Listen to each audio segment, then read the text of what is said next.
Morning. शुरुआत कर लेते हैं इंडसइंड बैंक के साथ। काफी लंबे टाइम से जो ये बैंक है ये दुविधाओं में घिरता ही जा रहा है। अब दो चीजें और इसमें सामने निकल के आई है। देखिए, एक और यहाँ पे अकाउंट की जो खामी है वो सामने निकलती हुई आ रही है। इंटरनल ऑडिट रिव्यू में एक और बड़ा खुलासा हुआ है और उनका कहना है कि कंपनी ने मतलब बैंक ने गलत तरीके से जो इंटरेस्ट इनकम है उसको दिखाया गया है। 8 मई की अगर रिपोर्ट देखी जाए तो वहां पे करीब करीब 674 करोड़ की गड़बड़ी सामने आई है। और अगर फिस्कल ईयर 24-25 की बात करी जाए तो उनका कहना यह है कि लगातार 3 क्वार्टर्स तक कंपनी अपनी जो है वो गलत इंटरेस्ट इनकम दिखाती हुई आई है। ये तो एक मामला है। दूसरा मामला ये सामने आया है कि इस साल 10 जनवरी की बात करी जाए तो कंपनी ने गलत ब्याज की एंट्री को रिवर्स किया है। साथ ही यहाँ पे 595 करोड़ का जो बाकी का एसेट है उसके कोई भी सपोर्टिंग डॉक्यूमेंट्स कंपनी ने नहीं दिखाए हैं। कोई भी सेट ऑफ जो सर्टिफिकेट है वो भी नहीं दिखाया गया है। और जो कंपनी के हायर लेवल पे एम्प्लॉयज हैं अब उनकी भी जांच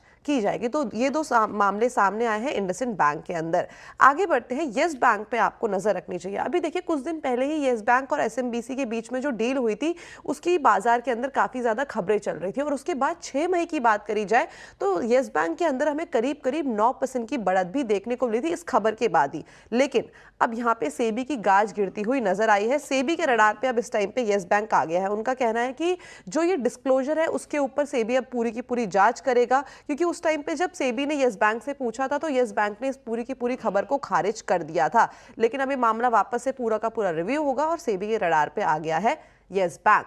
भारतीय एयरटेल आज आपके रडार पे होना चाहिए, बिकॉज भारतीय एयरटेल में आज करीब करीब 8,500 करोड़ की एक बड़ी ब्लॉक डील संभव है। जो सिंगटेल है वो यहाँ इस डील के जरिए करीबन 4.76 करोड़ के जो शेयर्स है वो बेच सकता है। फ्लो प्राइस की बात करी जाए तो 1800 रुपए प्रति शेयर है, यानी कि मौजूदा भाव से करीबन यहाँ पे 3.6% का हमें डिस्काउंट आता हुआ दिखाई दे सकता है। और इस ब्लॉक डील के जरिए जो जेपी मॉर्गन है वो इसका ब्रोकर हो सकता है। क्रॉम्पटन ग्रीव्स के कल नंबर्स आए हैं। नंबर्स यहाँ पे हमें अच्छे देखने को मिले हैं Q4 में। देखिए, सारी सेगमेंट में नंबर्स में अच्छी खासी बढ़ोतरी हमें दिखी है। ईसीडी सेगमेंट में पंप में अच्छा खासा इजाफा आया है, जिसकी वजह से कंपनी का नेट प्रॉफिट, रेवेन्यू और ऑपरेशनल नंबर्स भी यहाँ पे स्ट्रॉन्गर साइड पे बढ़ते हुए नजर आए हैं। जेएसडब्ल्यू एनर्जी के नंबर्स भी यहाँ पे हमें अच्छे आते हुए दिखाई दिए हैं। जो पावर डिमांड है ऑल ओवर द कंट्री काफी ज्यादा रही है, जिसका रिफ्लेक्शन सीधा सीधा हमें नंबर्स में देखने को मिला है। सारे ही फ्रंट्स में हमें पॉजिटिव नंबर देखने को मिले और साथ में इसके बोर्ड ने करीबन 10,000 करोड़ के जो फंड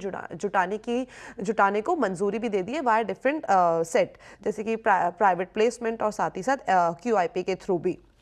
एनसीसी के नंबर्स की तरफ नजर डाली जाए तो नंबर्स यहाँ पे हमें मिक्स बैग देखने को मिले हैं।